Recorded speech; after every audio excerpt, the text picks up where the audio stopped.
Რამდენიმე ახალგაზრდა ხალი მიულენ ყურში ისეთებს ელაპარაკა ტრენინგზე ნასწავლი ამორალური და ამაზრზენი საქციელები მინიშნებითაც რომ ვერ ვიტყვი. ესენიც ადამიანები არიან, ხალხო ეს უნდა გავიგოთ, ოჯახები ყავთ. პროვოკაციის ხარისხზე წარმოდგენა არ აქვს არავის.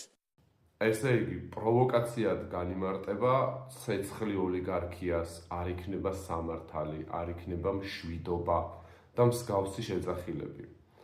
თქვენ თუ იცით, თავად რა უშვერი სიტყვებით მოგმართავდნენ ეგრეთ წოდებული სპეცრაზმელები. თუ არ გახსოვთ, აგერ იხილეთ.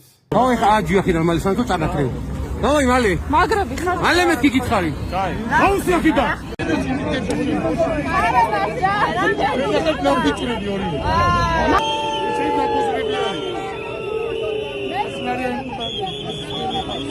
Sen